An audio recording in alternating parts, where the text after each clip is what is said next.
Hey, this is Andrew Aversa with Impact Soundworks, and today we're going to be continuing our video series on Super Audio Kart retro game samples. If you missed my first video on this virtual instrument, you can check it out here, and I do recommend you watch that first because that covers sort of the basics of the instrument, what's actually in the sample library, how to switch sound sources, different factory presets, and sort of basic modulation and variation of the sound.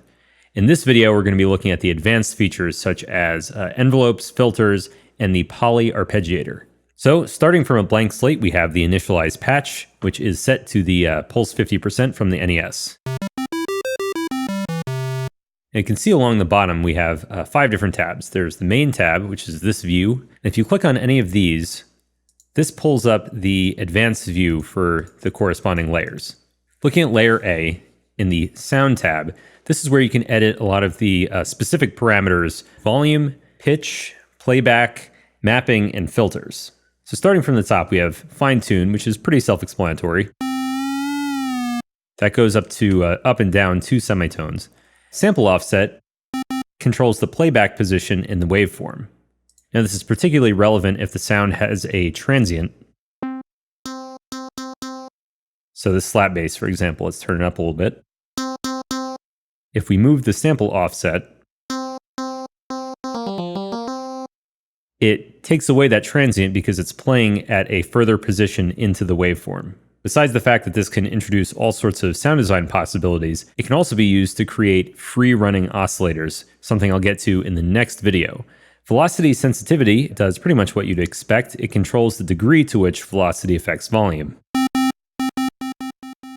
So here, 22 decibels means that if I play at the minimum possible velocity, it's 22 decibels quieter than if I play at maximum. Some patches can benefit from this, others might not necessarily. For example, pad sounds, you might not want to be velocity sensitive. Accurate pitch range changes the playback range of this layer depending on what waveform is loaded. By doing this, you're telling Kontakt to not stretch the samples at all, but just play them back as they were originally recorded. And you can see the effect this has on the pulse 50% waveform. There's no sound coming out of that low octave now. If we take it off, you see we get that range back. But those samples are stretched, so if authenticity is your concern, then this is something that you want to turn on. If I pull up a 2600 sound, it's particularly apparent here, where some of these waveforms really were not produced in these low octaves at all. Then we have the volume envelope. This is pretty standard. Just like any synthesizer, you can control the attack, decay, sustain, and release time.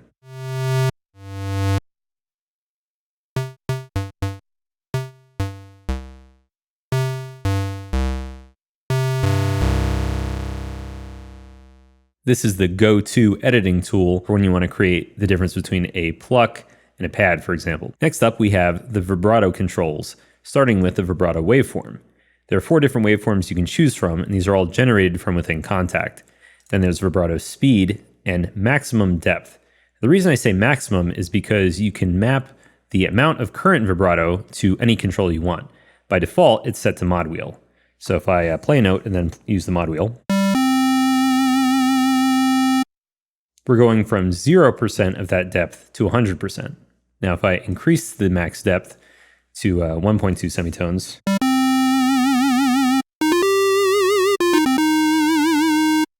it can get pretty extreme. You can turn it all the way up to 12 semitones, which, depending on the waveform, can create some very interesting effects.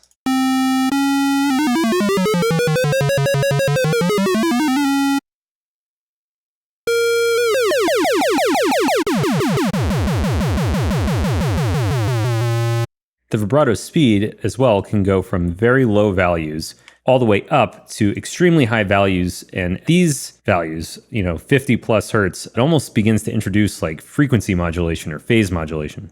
If I go back to sine for a second, let's check out what that does.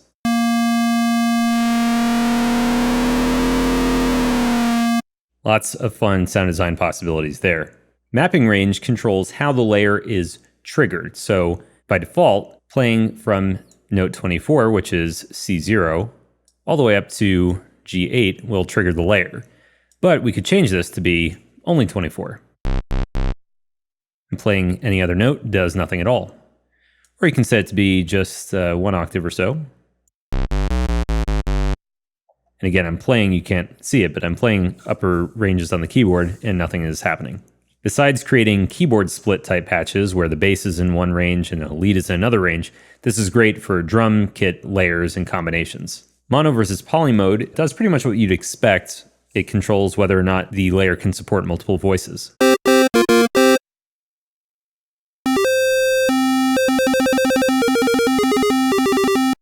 Filter resonance here, of course, is going to tie into the filter envelope, so we'll get to that in a second. We have the pitch envelope here, which functions like the volume envelope, except it affects pitch instead of volume. The depth goes all the way up to 36 semitones, that's 3 octaves, and down as well. Here's how the pitch envelope actually operates. The depth is how far the pitch moves right at the start. So if you have 36 semitones, then it's going to be 36 immediately. If you add an attack, then it's going to take a certain amount of time, like 1.4 thousand milliseconds, to reach that pitch depth level. Then there's the decay time, which comes after attack, and it will go either up to or down from the sustain level that you pick out. So just as an example, if we have this set to 36, it's going to go up to 36 over the course of 400 milliseconds. Then it's going to go down over 2000 milliseconds to our original pitch, because this sustain is set all the way down. Pretty cool. Then release determines when you let go of the key how long the envelope continues to operate. Generally speaking, you want this longer than the volume envelope, otherwise, here's what happens. The envelope doesn't keep running, so it just sort of snaps away back to the original pitch. Although that might be what you want, depending. The pitch envelope is particularly useful for old school drum effects. For example, taking an NES triangle and creating either a kick drum or a tom sound out of it. So let me get a nice tight volume envelope here. We'll reset that for a second. Doesn't sound like much, but increasing the depth.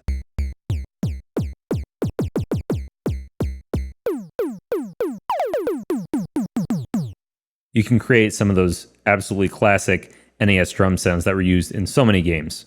In the lower left, we have the legato controls, or Portamento controls.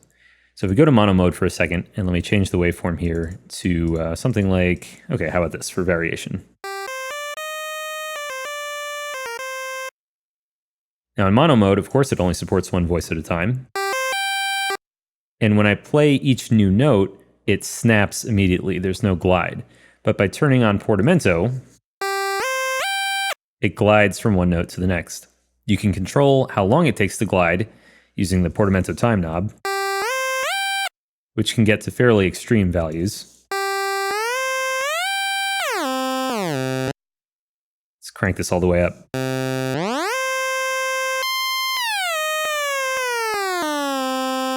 The fixed control sets it so that the time isn't affected by how far apart the notes are. So normally, if I play from a C to a C sharp, that glide is almost instantaneous. And if I play a few octaves apart, it takes a little bit longer, but fixed makes it take the exact same amount of time. When legato is enabled, the transition is smoothed over.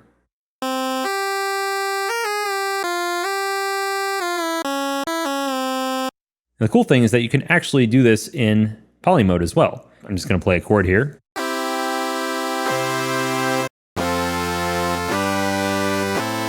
If we increase the Portamento time,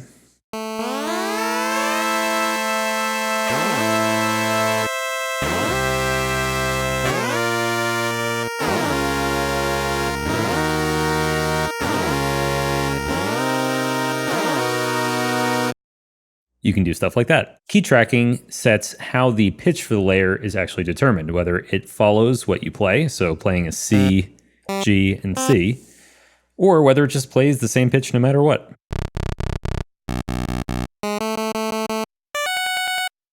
As you might imagine, this is great for drums and noise where you want a fixed pitch to happen, or if you're designing drum sounds from scratch and you want it to trigger at the same pitch each time. Let's go to a pulse, for example.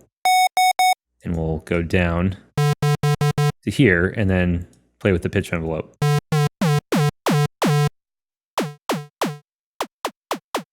If that sounds too high, you can change the pitch.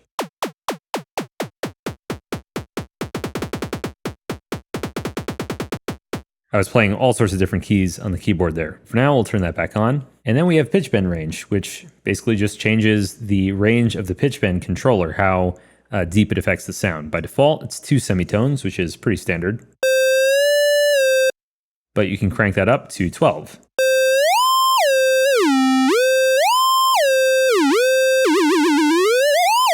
And do all sorts of fun pitch stuff there. Super Audio Cart features a wide range of different filter types.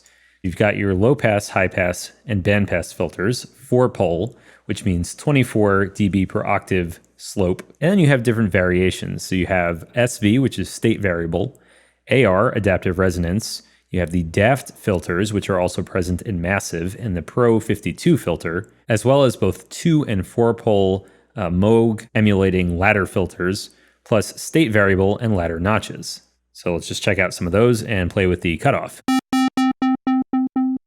And there's a filter envelope here too, which is a great way to illustrate the differences in how the cutoff and resonance sounds between each filter. Change this to the AR filter. And DAFT.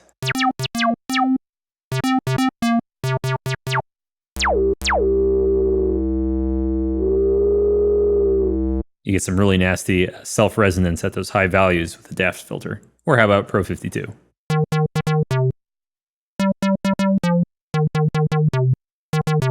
Versus a ladder filter.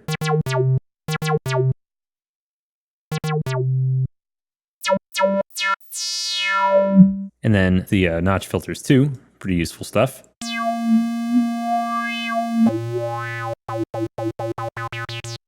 The filters are capable of modulation in the mod matrix, which we're going to cover in the next video.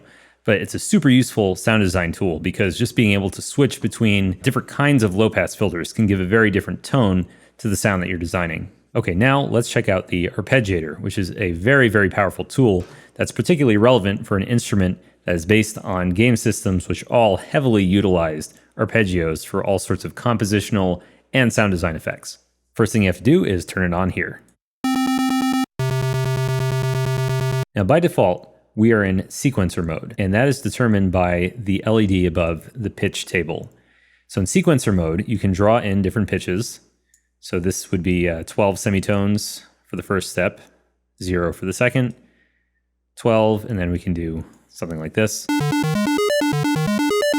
Or, you know, something a little bit more melodic and normal.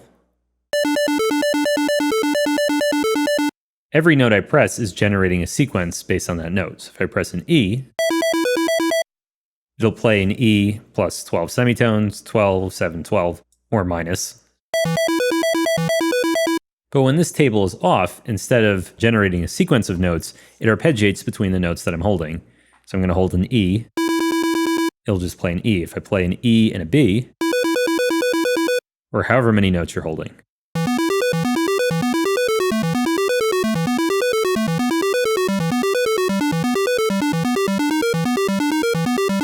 You can change those notes in real time, and of course the arpeggiator will react to that.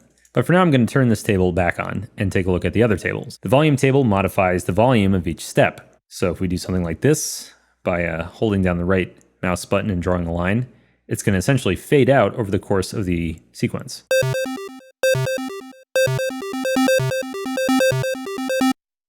You can also change the length of each note from 100% length to all the way down to basically 0, which is pretty much silent.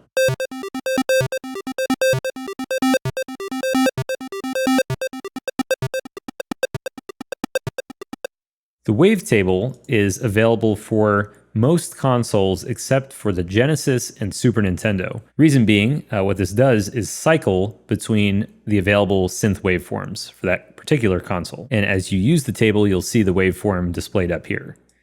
So if we start from wave 0 and then sequence something like this, then every step the waveform is going to change.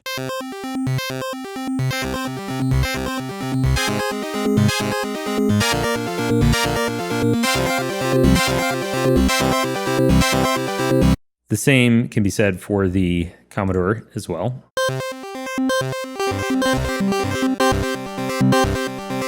And you can also introduce noise, which you have to be a little bit careful with, because if you're doing a melodic sequence, you might not want a burst of noise, but if you're doing some sort of a combination melodic drum pattern, you might.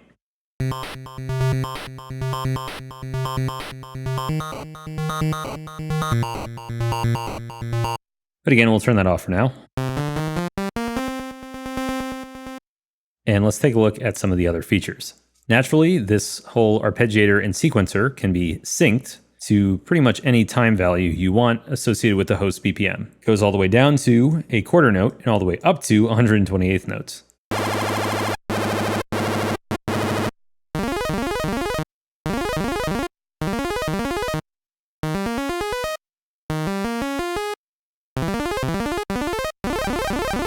Doing 64th note arpeggios is a pretty great way of getting all sorts of old sound effects. If you turn off the sync button here, then instead you have absolute sync time, regardless of the host BPM. This would be 304 milliseconds per step. We can go to 1/10 of that, approximately here. And the minimum value is 16 milliseconds per step, which is so fast it's almost creating modulation in and of itself. Now, if we turn off the sequencer for a second and play a chord, the order of notes there is as I play them, but you can change that. You can change it to ascending, so regardless of what order you play the notes in, I'm just going to play a random chord in a random order. You get a nice ascending arpeggio, and likewise descending. Steps controls the number of steps in this layer's arpeggiator. You can go from a single step up to 32 steps. I should mention at this point that most of these controls are independent from layer to layer. So if I change this to 12 steps and I look at layer A, this is still 8 steps. However, the syncs are the same across all layers. So if you have a 16th note sync on one layer, it has to be the same for other layers. But you can always add multiple instances of Super Audio Cart if you want to do different syncs across different patches. Likewise, the snap to grid control here, this basically waits if you're using a host for the next downbeat. So if you set it to bar, and I'll turn on my host metronome here, which you might not be able to hear.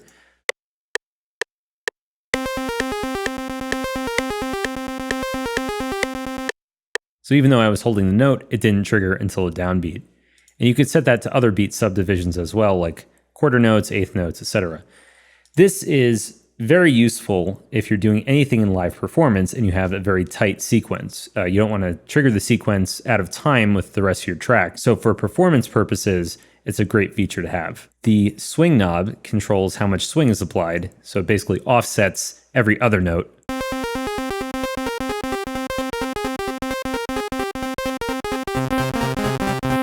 And then loop end determines what happens at the end of this sequence or arpeggio. It could either loop back to the beginning, or it could stop, or it could hold out that last note.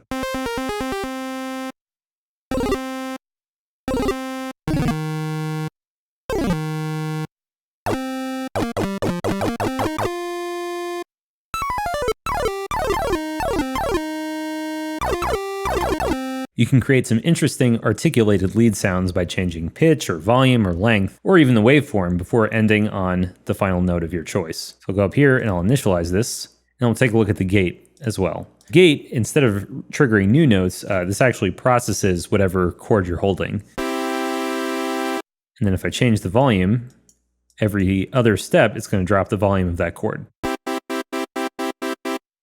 Or the reverse for sort of a trance gate type effect. Well, I guess you can't hear the downbeat, but it is going every other 16th note. You can also do the same thing with pitch. So if we do something like this and set the volume back to normal.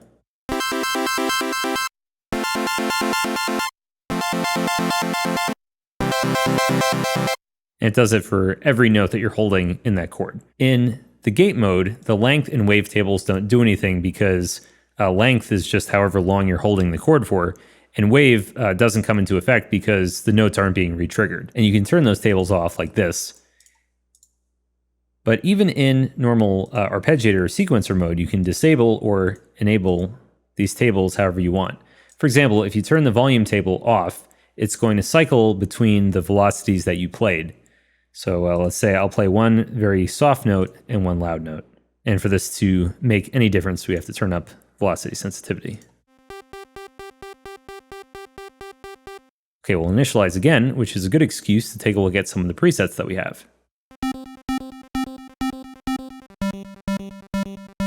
And let's switch consoles just for fun. We could go to the C64, why not?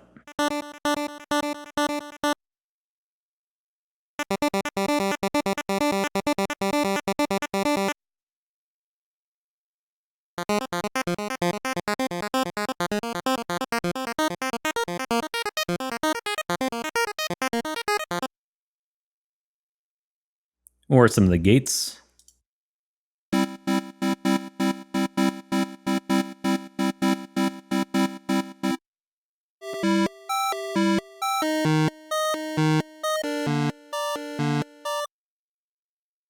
Or maybe some of the sequences.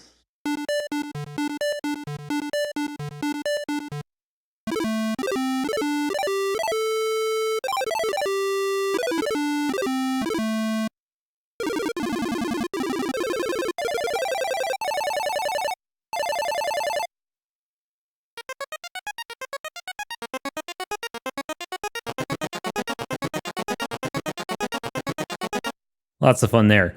Or if you just want to load the patterns, like if you have an elaborate 32-step pattern, you can save that and then you can load it as a pattern only. And these files can be put anywhere on your computer, although we recommend putting them in our data folder. Okay, so that covers the sound editing features as well as the arpeggiator, gate, and sequencer. So this covers a lot of the core functionality of Super Audio Cart. You can do tons of sound design stuff with just these features. Sound sources, randomization, control linking, filters, envelopes, all that fun stuff. But in the next video, we're going to cover the effects racks as well as the modulation matrix. So once again, this has been Andrew Aversa with Impact Soundworks, and I'll see you in the next video.